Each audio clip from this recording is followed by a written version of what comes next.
Ladies and gentlemen, we are back. We're back. We're doing a special show this morning called Premier League Morning Preview. How am I doing this by myself? I have my Man U resident correspondent here. D, tell me what's What's up? going on. Yeah, What's going on? nothing much. It's a good morning to watch the Premier League game, and also a good weekend to watch the Carabao Cup final. So, yep, ready to go. Are you getting excited?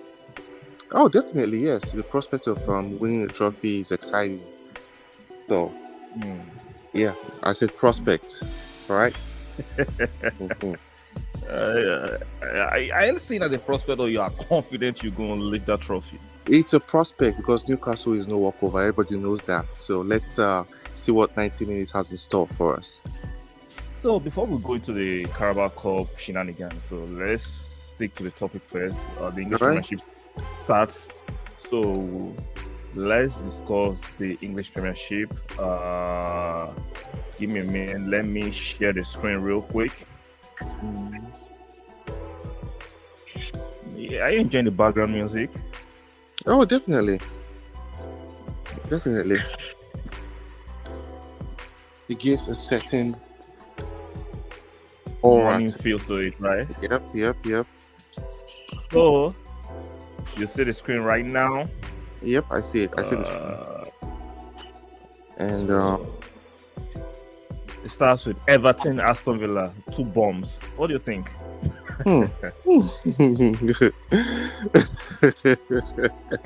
Now, why are you calling them bombs? Because they gave you guys a torrid time. Yeah, I'm still hurting from the Everton new manager bounce bullshit that happened to us. Yeah, call me soccer. Yeah, I'm still talking from Everton, Aston Villa. Well, it's good. Yeah, I think it's going to be a close game. I don't know how to call this. I want to say a draw because it looks like Sean Dyche is bringing a little bit of a, you guys can do this kind of feel to Everton. Yeah, and Aston Villa, to Everton. Yeah, yeah, and Aston Villa with the manager they have, they are also going to walk over for Everton. Good evening. Yeah, I did not want to say good evening. That was what came to my head at first, but I didn't want to say even though it's morning this side of the world. Yeah, I'm looking at the draw for this game.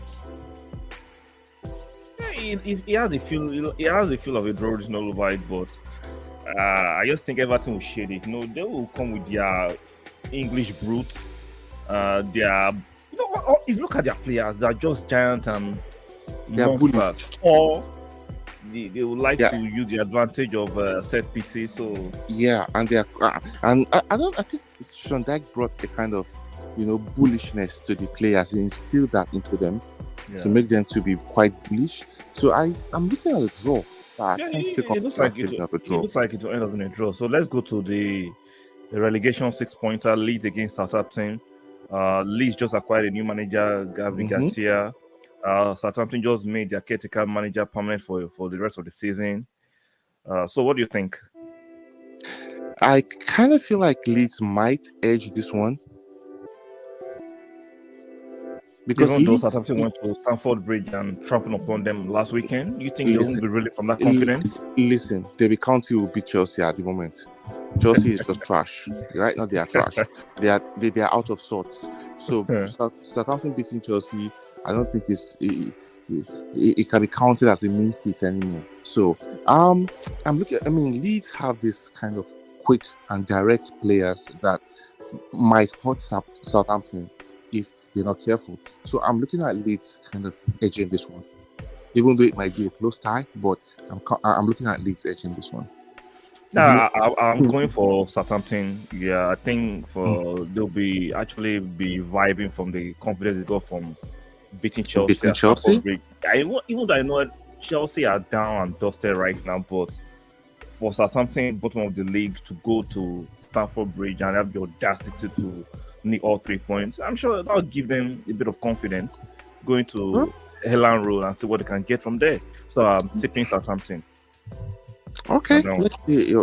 Let's see what happens in that game. So let's go to the the league leaders versus Leicester. Leicester last week, the first 30 minutes, I was thinking, ooh, they are going to give Man U a thumping until they flattered to deceive. And Man U came out in the second half, even though they scored the first goal in the first half. Man U came out in the second half, sorry, and had a blitz on Leicester. So, what do you think of this game this weekend? Arsenal being the league leaders definitely Leicester will play them with a level of respect, and I think that will count against them. I'm looking this game. I'm calling it for Arsenal. I'm looking at a 2-0, 3-0 for Arsenal. Okay, even though if you look at the game, if you watch the last few games of Leicester, right, attacking wise, they've been looking a bit of flamboyance. But defensively, they're still over the gap. Even though they brought in two defenders. One of their weakest links in that defense is that phase of a guy. The guy is kind of erratic like David Luiz. Even though ironically he looks like David Luiz, he had the same deficiency of David Luiz. One game is fantastic. The next game is just idiotic. He's so prone to making mistakes that it's ridiculous. I don't think he's going to last that Leicester side. Maybe they are playing him because of lack of options. I don't know why he keeps consistently getting picked, but he's a weak link. I've seen him actually putting in some decent tackles. Yep, in the next 5-10 minutes, he looks like an absolute idiot. He makes a serious blunder. So, your strikers, I think your strikers have a field day today because your strikers have a way of Arsenal strikers have a way of, pulling in defenders to make those tackles that might, lead to something. So I'm calling this for Arsenal. I'm looking at an easy win for Arsenal. Me too. Even though I'm an Arsenal fan, except something happens exactly. But I'm calling this for Arsenal. The fact that Maddison is a doubt for this game, we are hearing, I'm not sure, I'm hearing that maybe Nketiah might not feature in this game, but nothing concrete yet. We've not heard it from Tier 1 journalists telling us that Nketiah is out, but we are hearing on Twitter that Nketiah might be out for this one, that Trossard might come in. Regardless, we have to beat Leicester at Leicester. So let's see what happens at the King Power Stadium this afternoon, wherever you are in the world, but this morning in American time. So let's go to West Ham versus Nottingham Forest. West Ham have been struggling this season. Yep. Even though they spent a chunk of money during the summer, but what has happened to West Ham?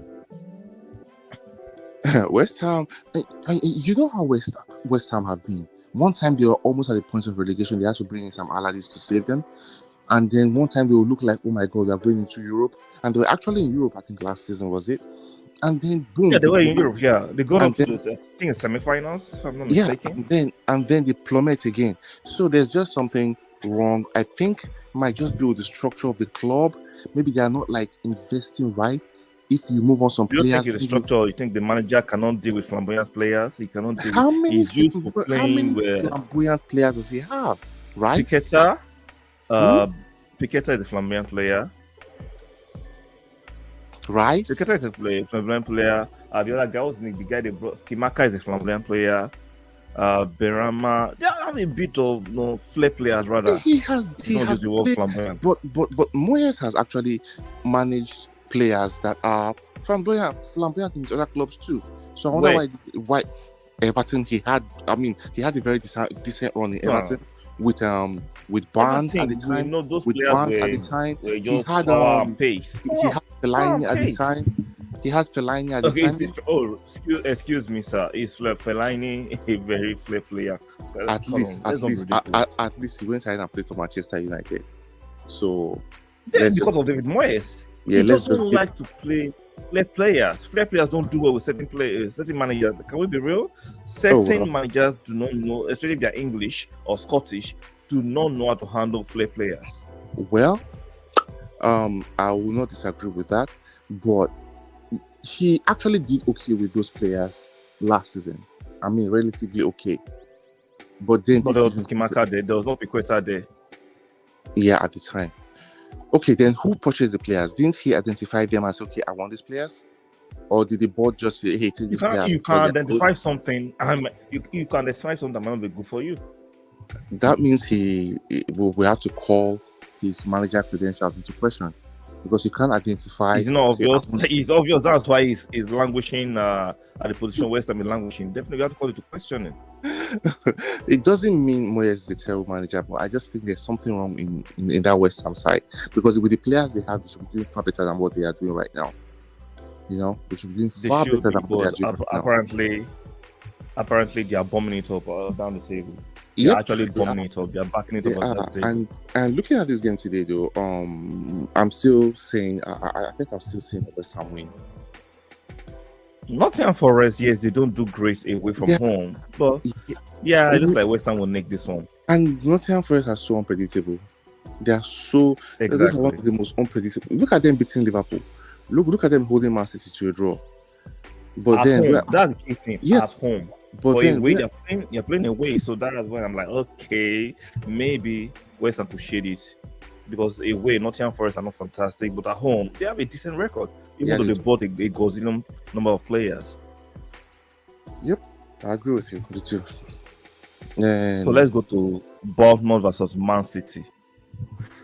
At this point, I don't even know anymore with Man City. Nah, come on, against Bournemouth. I get it. They drew against Nottingham Forest. They drew. That was the same thing we said. Okay, and like I said, I agree. Last week they drew against Nottingham Forest 1-1. They drew in midweek in Champions against Leipzig, but not on that draw. Come on, you'll be surprised. As an Arsenal fan, I would love Bournemouth to beat them or draw. I would love it. But I have to be very objective. Come on. You will be shocked. Like, now you're saying no. You'll be surprised if at the end of it you see a draw. No, I will not be surprised. I would just be ashamed for Man City. I will not be surprised. Like I said, they don't have that aura, that swagger they had. There's when something they put away teams last season. Man City, I don't know what is wrong. If that Haaland acquisition has come back to bite them in the behind, because with the way Haaland started at the beginning of the season, you would think by now he will have 40 Premier League goals already. Yeah, with the way he started, he could see hit that. But post World Cup, I'm saying 40 Premier League goals. He could still. I think he said he has 15 games to go. You remember, he likes to score his goals in chunks. Okay, yeah, that's true. But I don't know, there's just something wrong with Man City. There's something wrong. They don't have it. Like they lost something in that team. And I'm trying to understand exactly what it was. Was it Cancelo that left? Or it looks like all is not well. There's no harmony in the team. It looks like some players are demotivated. They wanted, like, we've been here for 2 seasons now that Bernardo Silva wanted to leave. Why do you keep on keeping him? Let him go. I think he wanted to go to Barcelona. Yeah, like why did you keep him? They didn't let him go. And then it looks like if De Bruyne gets injured, they have no replacement for that guy. They have a replacement, but not adequate replacement, I'll say. So there's just something wrong with Man City. So this game, I mean, the odds favor Man City. Man City should be winning this game. But if they draw the game, I won't be surprised. Or if they even lose it 1-0, I'm like, massive odds should favor Man City to win, even though they're playing away at the Vitality Stadium in Baltimore. They should be able to win. But like you said, football is a funny game. Man City, they've not been surprising a lot of people this season. I've been seeing that the fact that they do this sideways passive passing all the time that makes you feel like, it's not there. You've noticed, they are no longer as incisive as they used to be. They are not. So I think Bournemouth will actually have a poke at them. They will try a poke at them and see. You know, now their game kind of is more like Grealish cuts it back, De Bruyne, he plays it across, and then Foden or Mahrez on the other side, they try to put in a cross for Haaland, or De Bruyne tries to thread the through ball for Haaland. Or sometimes they just have this sequence of passing it around 1 million times with no penetration. Baseless possession football. Baseless possession football. That is that most times it gets boring because it gets boring. I mean, if there's no play in the opponent's ball, you guys have the ball. It's just like, okay, you're just moving the ball around. It's boring. So it's boring. Let's see what Guardiola will spring up but today. I will still root for Man City to win this one, even though as an Arsenal fan, hoping I don't want them to win. You root for them to win while hoping. What I mean by root, like the odds favor them massively. See, regardless of my agenda towards Man City, regardless of my bias, that I don't want them to win. I got to be objective. Like they have the squad, the manager, the experience to do it. Yep. But let's see if they can do it. Yeah, let's So see. Crystal Palace against Liverpool. We know Liverpool were beaten, they were dragged, they were pummeled, they were abused, they were molested by Real Madrid in the midweek. In their back. Where? At Anfield. At Anfield. After going 2 goals up, you know something? They pulled their pants, they pulled their pants down and smacked it on the backside.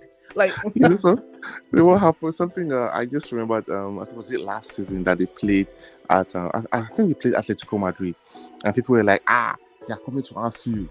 Liverpool doesn't lose matches. Liverpool don't, and like they don't usually lose matches at Anfield. Yada yada yada yada. Yes, this last Champions League game, the way they started the game, I thought they were going to blitz Real Madrid. No, I'm not saying it because it sounds good to say it in hindsight. The way Liverpool have started the game it's not sustainable. They don't have the legs and lungs in the midfield anymore. What? They don't have it. You know, I lost interest in the first 20 minutes of the game because I'm like, this game is not looking competitive to me anymore. Because it's like you're not watching Liverpool for the last few games. I probably haven't. If it was 2 or 3 years ago, definitely Liverpool was going to win that match. They do not have those legs no more. Fabio cannot run. The young kid Bezic is inexperienced. Is Henderson is running on films. Like they do not have it anymore. It was funny. See, let's not forget last season, right? How many games were Real Madrid coming back from deficits to win? A lot of games. PSG, Chelsea. Mm-hmm. Like I think Man City too. They've been doing it before. Guys are European heritage, so I wasn't surprised. But let's go on the topic of Crystal Palace. Do you think Crystal Palace can add salt to their injury? Crystal Palace have that capability to do it. If Crystal Palace can score first, I think Liverpool they'll be in big trouble. That will make it more exciting. Yeah, because then Liverpool want to bomb forward. Crystal Palace have the legs, they have the pace, the pacey players to hit Liverpool on the break and cause them further damage. So this is going to be a very close game. I don't see Liverpool running away with it like, okay, beating them 3-0 or maybe like 2-0 first half and then sitting down and absorbing whatever Crystal Palace throws at them and score more goals. I think it's going to be a close game based on Liverpool's recent form. I don't think Liverpool have really been on even their victory over Newcastle last weekend. Yes, they scored 2 goals and then Newcastle went 1 player down, but still Newcastle gave them a run for their money. Exactly, they create chances. Even with 10 players, Newcastle gave them a run for their money. And now a full strength Newcastle side, Crystal Palace side. Yeah. Oh yeah, it's going to be and again it's going to be at Selhurst Park. So Crystal Palace this season have been flapping to deceive. Yeah, they have. They are not. They have, right? But they still have it. Look how they played against Man U, right? It was 1-0 up until they still nicked. They nicked a draw, even though if you look at their form, if you look at Crystal Palace form in the last 5 games, 4 draws, 1 loss. Like that's not encouraging at all. That means they might have the 5th draw today, or they will nick it. I don't think so. Even though Liverpool are in mini crisis, I think Liverpool could nick it. It could nick it. Yeah. Okay. I'm kind of saying I feel like Crystal Palace will get a draw in this game. I'm surprised. Definitely, they have the team to do it, but would they? Like a lot of people were giving a lot of praise to Vieira last season, but this season, come on, he's been so. Yeah, he's been so. I mean, it's Newcastle, so it's Crystal Palace. So, this game, I kind of have a feeling that Crystal Palace will get something out of the game.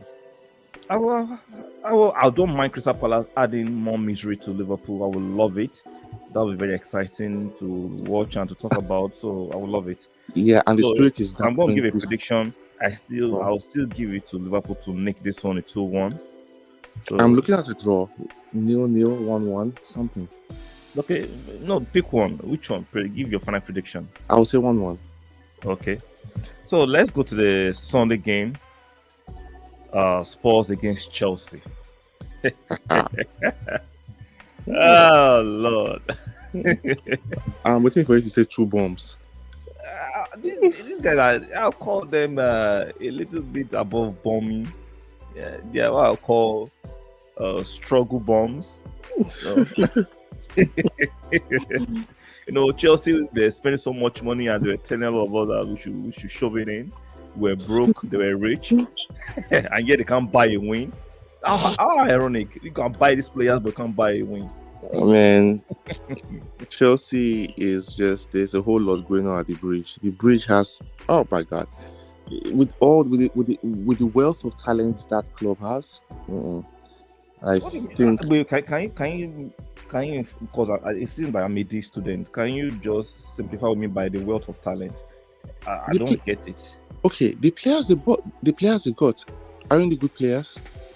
The fact that they paid exorbitant prices for them doesn't make them fantastic players. No, they have decent players. Chelsea have good players within their ranks. They have talented players within their ranks. Good morning, Ashton Almond. Good morning. Shout out to you. Please stick a like on the video. One of my favorite guys that comments on my video. Shout out to you. Yeah. Good morning, Ashton. So it doesn't Chelsea, come on. No. Let's even leave bands aside. Chelsea have good players within their ranks.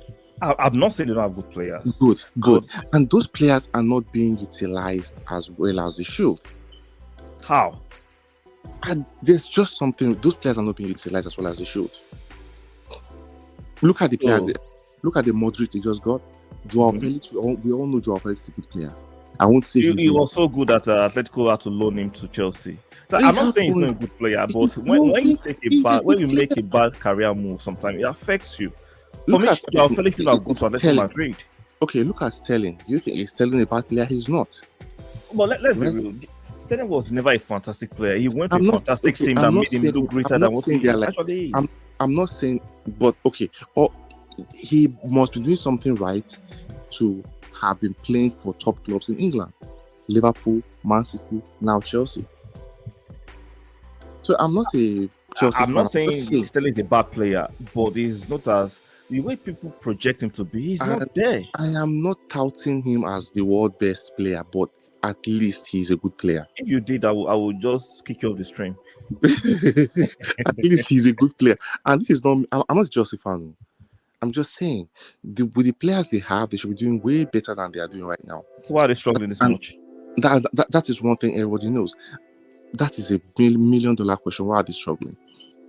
It's $1 million question. I think the manager he's over. We've said it over and over again. He's in over his head. I don't think it's the right fit. No, he's not the right fit. He's in over his head, and I know he'll get fired. I don't even think. I watch his very pathetic press conferences. They're talking about preseason wasn't great. Are you okay? So you're going to throw the other manager under the bus because the team's not performing well? You've been there for over how many months? You're talking about preseason. Like, are you okay? I know Tuchel was having a bad up until when he left, he wasn't really firing on all cylinders. But if Tuchel was in charge of this team, they won't be where they are right now. Actually, I must say Chelsea should treat the first season of Potter like a preseason.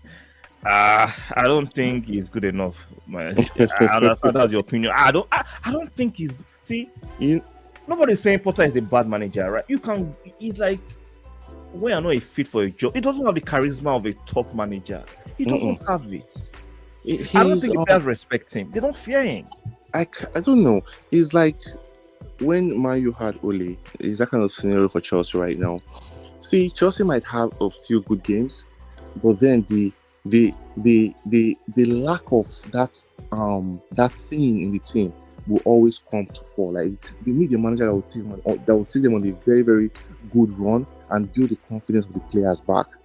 That trust of the players in that manager's tactics. Right now, these Chelsea players, I don't think they even have that 100% trust in Potter. Okay, let's look at this comment that Ashton Almond dropped again. Sterling is one of England's best players, but only played for City for quarter of English quarter, which is a fair point. Yeah, I think it's a fair point to make here. think so. He played, because I don't. Sterling is a good player, he's a decent player, but I don't think he's a world beater. Most people are projecting him to be. So okay, I agree with that too. So let's make our final prediction on the match. Who do you think will make this one, Spurs or Chelsea? Even though Spurs are butlers. You think they'll bust it at home against Chelsea? You're going to give Chelsea a first points? I won't be shocked if they do. I won't be shocked if they do. I don't think they want to give Chelsea their first points. It's going to be a draw.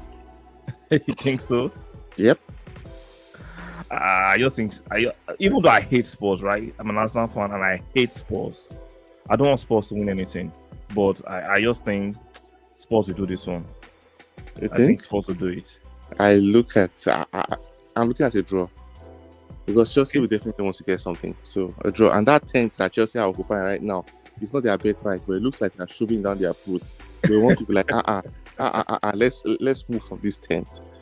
Right. Okay, if you say so. I'm tempted to agree with you, but I think Spurs will do it. Even though I hate Spurs, I think the home advantage and the fact that their assistant manager has been doing better than their main manager, who is sick right now, which it makes it very interesting.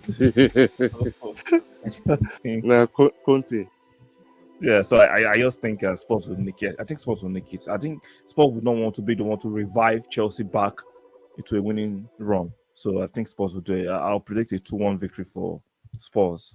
Yeah, I think Chelsea might score their first goal in a long time. I'm looking at 2-2. Okay, that's fair. So let's go to one of the biggest games this weekend, the Carabao Cup final. Manchester United against Newcastle United. Newcastle will become Old Castle tomorrow. Don't worry. Wow! You coming out with that smoke? You coming out with that smoke already out of the gates? That's how I'll come out with the smoke now. My boys will not go and turn up tomorrow. See, now it's going to be Manchester United bottle this one. Oh Lord! The band here, the band. I'll go off social media for 2 days. No, you have to come. You have promised me you come and do. Promise what? If we win, I'll come. If we win, I'll come. If you don't win, you won't see me. I'll block your number. Oh Lord! It's going to be an interesting game. Mm-hmm. Eric's first final. But I see Man U winning this. Newcastle they're a massive favorite. All the others are favoring Manchester United. Yeah, Newcastle will not make it easy, except they just don't, except one of those things happens where the players just don't turn up tomorrow. It's going to be a very interesting game. Newcastle will make it feisty because they've shown that they are a decent side with this their manager and all that, even though they are kind of flailing a little bit right now. It's going to be an interesting game, but I see Man U winning this. No, all the odds favor Manchester United, right? And Manchester United for me should be winning this. But football is a very funny game. I tell you, with this fate of Karius coming back to keep, even though he had that blunder and a very error-ridden Champions League final for Liverpool. Mm-hmm. So since then he's not been active. Now he's forced to come and be Newcastle goalkeeper. You know how fate works. Even though I'm not that superstitious, but these things, this could be melodramatic at the end of the day. He might just become the hero. He might just become the hero. You never can tell, but I think they should just be shooting the ball at him. And that spirit of the final, that spirit that overtook him during that final, will come into play again. Rashford shoot, Bruno Fernandes shoot, everybody shoots. You will not want Manchester United to fall into that trap of trying to catch the keeper by just shooting aimlessly or sporadically. That will just walk into Newcastle's hand. See, let's not forget, Newcastle have some decent players. They do. Yep, they do. And defensively, they've been the best in defensively this year. I hope this guy doesn't play. I hope that Maxim, that guy is one of the most dangerous players. Who? Alan Saint-Maximin. I don't think he's a key player. I'm looking at Bruno Guimaraes. I think he's a fantastic midfielder. I think he's a top. That midfielder should be playing for a top club. I don't like to say with all due respect to Newcastle, but if you say with all due respect, you're coming with disrespect following it. So, Because I think Bruno Gomes should be playing for a top 6 club. Like, he's a top player. In that match against Casemiro, that should be very interesting. It's going to be very interesting. It's going to be very interesting because Casemiro too he's been a rock for you. He's been like Man U's not even like he's been a very good player for Man U so far in this season. So it's going to be a good battle between him and the guy you just mentioned, Bruno. Somehow that his name is too hard for me to pronounce. Bruno Gomes. Yeah, his name is just like the tongue twist, but he's a very good battle. What do you think of this comment made by Ashton Almond? If we compare what Potter has done to Newcastle manager, is night and day. Sometimes is that I think this is my opinion that's an unfair comparison, right? Because the pressure at Chelsea is different from the pressure at Newcastle. So is that an unfair comparison? Because how do we know that if the Newcastle manager is giving the job at Chelsea, he will not flop too. He might crack under the pressure. So even though I see what he's trying to do, but I think that comparison is unfair. What do you think? Yeah, I would say the comparison is a little bit. But why do I have a feeling that how would have done it? Do you know what? I don't trust Eldias will have done a better job. Do you know why? See, when you manage at a clubs like Arsenal, Manchester United, Manchester City, Chelsea, the Liverpool, the Real Madrid, it goes beyond just coaching. You are dealing with egos. You are dealing with men. Right? It's not just coaching. You're dealing with personalities. Even Potter was talented to have a master's degree in some all of these social sciences, knowing how to deal with people. You see, it goes beyond just coaching. So, the reason, in my opinion, why Arteta did well as Arsenal, are you there? Yeah, I'm listening to you. The reason why, for me, Arteta did well at Arsenal because he was used to dealing with those caliber of players at Man City as an assistant manager.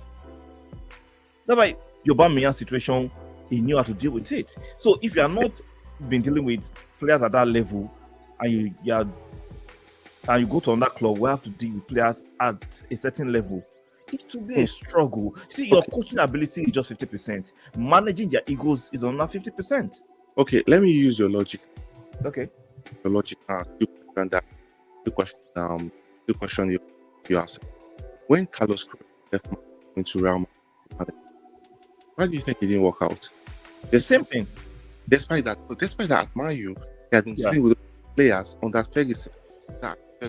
Was it Carlos? Yeah, okay, I'll tell you, the players at Real Madrid were bigger than the players at Manchester United at that time. Let's be real.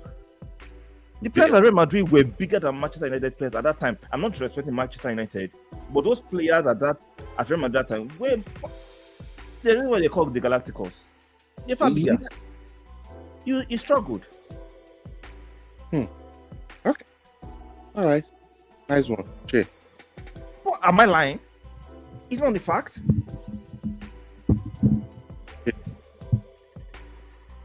Your mic is going in and out. I don't know why. Can you hear me? No, I can hear you. So that's the fact. The players at Real Madrid at that time were far bigger than players at Manchester United. Not being disrespectful, just stating the fact. Who? Aside from Carlos and Leslie Ronaldo, who else? Carlos, Roberto Carlos, right? Raul Gonzalez, Guti. Let me mention a few. There was Guti. There was Roberto Carlos. Guti, who is a Spanish star at that time. Let's not forget Morientes, a Spanish striker, star player at that time. Was there Figo there at that time? I think yes, there was Figo there. Look at the players you're mentioning now, compared to players at Manchester United at that time. Come on, it's like night and day. Okay. I'm not shading the manager. I'm just stating the obvious. See, when you go to a big club, you have to have the personality that those players have to respect you, so that whatever you tell them, they respect it and they believe in it. Like Potter has gone into Chelsea, right, from Brighton. He goes there. Okay. Look at his press conferences. How can you say that Southampton was more prepared than Chelsea the last game? You know, if Potter was having the results, his press conferences would be different. So right now, if you're having the results, now the players will begin to believe in you, even though they might not respect you in the beginning. but results are not there. What would they believe in? And they don't even know you until they came to Chelsea. Like, come on. That's it. Well, yeah, we've gone on the topic. We really veered off. Yeah, so let's go back to the fixture tomorrow. So, like I said, I will not be surprised if Newcastle nick it, but all the pointers are pointing to Manchester United to win this one. I won't say comfortably, but they have enough in their reservoir to win it. Casemiro will be playing tomorrow. The defensive duel of what's it called Martinez and Varane, Dallo, Luke Shaw or Malacia. What's the name of the other Portuguese midfielder again? What's his name? Bruno. Like, you have the team. I'm not sure Martial is fit for this one, but you have the team to win this one. But will you win it? I'm not sure. But you have the team to win it, and all the odds favor you.